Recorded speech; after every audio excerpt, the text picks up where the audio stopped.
Break के बाद बेबाक बात में आपका एक बार फिर स्वागत है। आज हमारे साथ हैं राज्य की महिला एवं बाल विकास मंत्री अनीता बघेल। दिन ऐसी बात हो रही थी कि राजस्थान में जो सेक्स रेशियो है वो बहुत ही निचले स्तर पे आ गया है। आखिर में ऐसा क्यों कि देश के दूसरे राज्यों ने बड़ी तरक्की की है और हम राजस्थान इस मसले पर पिछड़ता जा रहा है? देखिए, मैं आपकी बात से सहमत नहीं हूँ। इसलिए सहमत नहीं हूँ क्योंकि राजस्थान में जो सेक्स रेशियो है वो पहले कम ज़रूर था, लेकिन अब धीरे धीरे स्थितियों में सुधार हुआ है। अनीता जी, बड़ी बात यही है कि गति बहुत धीमी है, और एक और बड़ी बात कि जिस तेज़ी से हमारे प्रदेश की जनसंख्या बढ़ रही है, राष्ट्रीय औसत से भी ज़्यादा है, काफ़ी तेज है। ये हमारे लिए बड़े चैलेंज है क्योंकि वैसे ही प्राकृतिक संसाधनों का अभाव है इस प्रदेश में, ऊपर से इतनी बड़ी तेज़ी से बढ़ती हुई जनसंख्या। क्या लगता नहीं है बड़ा चैलेंज है हमारे सामने और कहीं ना कहीं सरकार के सामने, और ऐसे विषयों को कहीं ना कहीं ध्यान नहीं दिया जा रहा या उस मजबूती से नहीं रखा जा रहा? निश्चित रूप से ऐसे विषय सबके ध्यान में रहते हैं, लेकिन जितनी गंभीरता से इन विषयों को लेना चाहिए था, कहीं ना कहीं वो उतनी गंभीरता इन विषयों में नहीं है। हमारे प्रदेश में, हमारे राष्ट्र में हमने जाति के अनुसार ये तय किया है ना।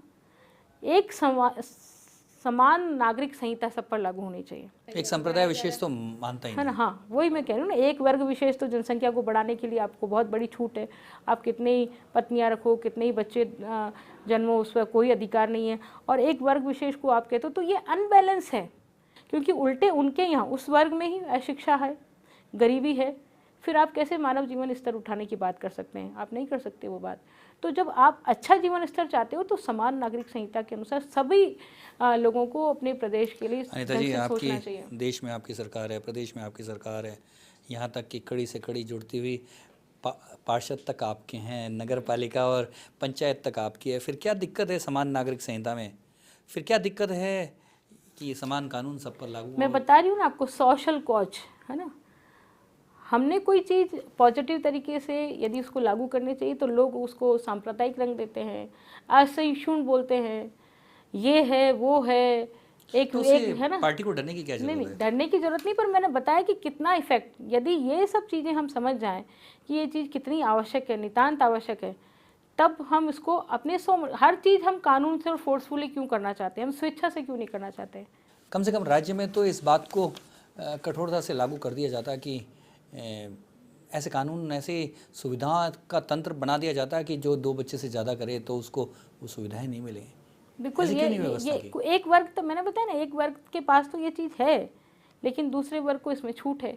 और वो सामाजिक स्वीकार्यता के साथ में पब्लिक भी तो नहीं बोलती है, लोग भी कहाँ बोलते हैं। लोग, मैंने आज तक लोगों को बोलते हुए नहीं सुना कि ये तो इसमें तो है, उसमें क्यों नहीं है। जी, ये तो बिल्कुल वैसा ही मामला है, ट्रिपल तलाक जैसा मामला है। बिल्कुल तो लेकिन एक और जो इस जनसंख्या वृद्धि का बहुत बड़ा कारण है वो है बाल विवाह। राजस्थान तमाम कोशिशें हो रही हैं, लंबे समय से कोशिश हो रही हैं कि बाल विवाह को कैसे रोका जाए, लेकिन सरकारें विफल हो जाती हैं। जब आखा तीज आता है तो सारे के सारे जो उसकी जो सीमाएं हैं वो टूट जाती हैं। आज भी बड़ी संख्या में बाल विवाह हो रहे हैं, बड़ी संख्या में आज भी बच्चियों के विवाह हो जाते हैं।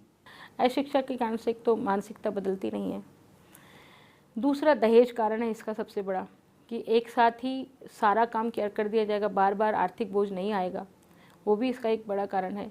एक छोटे बचपन, हमारे यहाँ धार्मिक धारणा बनी हुई है कि यदि बच्ची को हम कन्या के रूप में ही यदि उसका विवाह कर देते हैं, वयस्क नहीं होने देते, तो वो असली कन्यादान माना जाएगा, नहीं तो कन्यादान ही नहीं माना जाएगा। ये जो अंधविश्वास है, ये जो धारणाएं हैं, उसके कारण से हमारे यहाँ बाल विवाह होते हैं। पर मैं आपको बताना चाहूँगी कि प्रदेश में 62% ऐसे विवाह होते थे जो 18 साल या उससे कम आयु के बालकों के होते हैं। 62%। अभी धीरे धीरे हमने 2-3 सालों में इसका रेशो घटाया है, अब हम 30% के आसपास आए हैं। 30% विवाह अभी भी ऐसे हैं जो बाल विवाह की उम्र में होते हैं। मैं ये बताना चाहूँगी कि सभी समाजों में नहीं है, कुछ समाजों में ये संख्या अधिक है।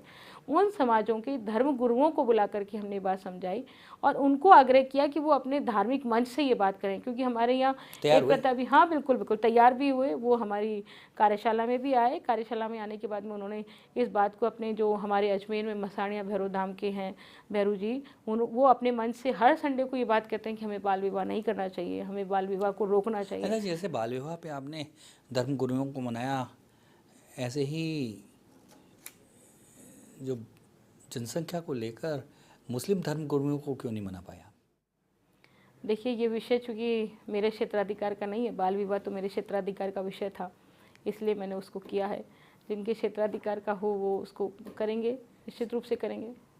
एक और, ये शायद आपके क्षेत्राधिकार का है या नहीं है, लेकिन बाड़मेर में इन दिनों बड़ी घटना घटी, यहाँ तक कि वो जो अफवाह है वो चलते चलते जयपुर तक आ गई कि एक हवा घूम रही है आसमान में जो महिलाओं के बाल काट काट देती रही है, है। और वो बाल कटते करते जयपुर के कालवाड़ रोड पे भी कुछ महिलाओं के बाल कटने की अफवाहें उड़ी।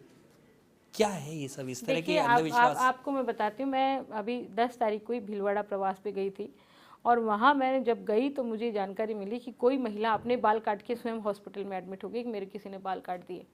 और जब डॉक्टर्स ने उसने समझाइश की, पूछा और उसको जोर जबरदस्ती किया, तो उस महिला ने असली राज था वो उगल दिया कि मेरे को दिन भर काम करके मैं थक जाती हूँ, मुझे काम नहीं करना था, इसलिए ये घटना मैंने ही कारित की। परिवार के लोगों ने, जिन्होंने उसको हॉस्पिटल में एडमिट कराया था, वो परिवार के लोगों को पता नहीं चला, और वो हॉस्पिटल से तुरंत ये बात कह करके गायब हो गई कि कहीं अब मेरे को कोई पकड़ ना ले। तो ये एक तरह से अफवाह है, कुछ लोगों द्वारा फैलाई गई चीज़ है। कौन किसके बाल कैसे काट सकता है, मुझे समझ में नहीं ऐसा कहते आता। हैं कि राजनीति में अगर किसी को सक्रिय होना है और तेज गति से आगे बढ़ना है तो फॉर्च्यूनर और स्कॉर्पियो की बहुत ज़रूरत होती है। देखिए, मेरे पास तो ना तो आज तक फॉर्च्यूनर है ना स्कॉर्पियो है, मेरे पास सेंट्रो नंबर की गाड़ी है, 25-25 नंबर की सेंट्रो है मेरे पास। तो अब ये तो मैं नहीं कह सकती, जिनके पास है पर जिस वो तरह इस से नए प्रश्न का बच्चे आ जवाब रहे दे हैं, जिस सकते तरह हैं। से नए लोग आ रहे हैं, और कार्यालयों के बाहर और नेताओं के घरों के बाहर जिस तरह से बड़ी बड़ी गाड़ियों का जाम लगा रहता है, क्या लगता नहीं है कि राजनीति की दिशा बहुत बदल गई है? बिल्कुल, ये बात आपने सही की है कि जिसके पास लूना है या जिसके पास मोटरसाइकिल है वो तो तो घुसने राजनीति की कर ही नहीं, वो तो ऐसा लोग मानते हैं कि राजनीति कर ही शर्माने नहीं लग गए सकता अब, है ना, नेताओं के इसलिए। घर जाने में शर्माने लग गए हाँ, कि लूना में जाए कैसे। हाँ, नहीं नहीं भाई, हम तो आज भी मोटरसाइकिल पे ही चलते हैं, और आज भी मैंने जैसे कहा सेंट्रो, मेरे पास 25-25 नंबर की सेंट्रो है, और मेरे पास और कोई गाड़ी नहीं है इसके तरीके। जो फॉर्च्यूनर वाले नेता बने वो भी इधर उधर से कर्ज ले लगा करके ही फॉर्च्यूनर लेकर के आए हैं। कई बार तो ऐसे केसेस भी ध्यान में आते हैं, पर आडंबर बहुत ज़्यादा बढ़ गया, उस आडंबर को तोड़ने की जरूरत है। एक और आडंबर बढ़ गया है इस बार राष्ट्रपति के चुनाव में। आमतौर पे देखा जाता था कि जो जिसका भी चुनाव के लिए खड़ा होता था उसकी जाति को लेकर इतना महत्व नहीं था। पहली बार ऐसा हुआ है कि जाति को लेकर, जहां बीजेपी ने एक दलित नेता को खड़ा किया तो दलित महिला नेता को कांग्रेस ने खड़ा कर दिया, और बात इस बात की लड़ाई है कि दलित नेता जीते या दलित महिला नेता जीते। क्या लगता नहीं है कि राष्ट्रपति जैसे पद पे ये कोई बिल्कुल, जातिवाद हाँ, नहीं होना चाहिए? जातिवाद बिल्कुल नहीं होना चाहिए, और इस तरह से दलित कह के भी उनको नहीं, मतलब उस पद की गरिमा को हम घटाते हैं। एक आखिरी सवाल अनिता जी, जो महिलाएं, युवतियां राजनीति में आना चाहती हैं वो क्या करें, क्या रास्ता अपनाएं, ये क्या करना चाहिए? देखिए, भारतीय जनता पार्टी में महिला मोर्चा के नाम से एक बहुत बड़ा संगठन काम करता है ना। वो महिला मोर्चा में यदि महिलाएं आना चाहती हैं तो अपने ज़िले से, अपनी पंचायत से जुड़ें और वहाँ से जुड़ करके काम करें। यदि वो समाज सेवा के लिए आना है उनको, तो वो रास्ता, उनका वो विकल्प बहुत उनको सूट करेगा और आगे उसको लेकर के जाएगा। लेकिन वो राजनीति में सेवा भावना से नहीं आकर के कोई और भावना से आना चाहती है, तब तो फिर मेरे पास उनको कोई मार्ग नहीं है बताने के लिए। तो ये थी हमारे साथ महिला एवं बाल विकास मंत्री अनीता बघेल, जिनका कहना है कि राजनीति की राह जरूर कठिन है, लेकिन उस कठिन डगर को पार करके ही अपने लक्ष्य तक पहुंचा जा सकता है। कोई भी शॉर्टकट उन्हें कट शॉर्ट कर देता है, यानी कि उनको ही छोटा कर देता है। अगले हफ्ते फिर मिलेंगे एक और हस्ती के साथ।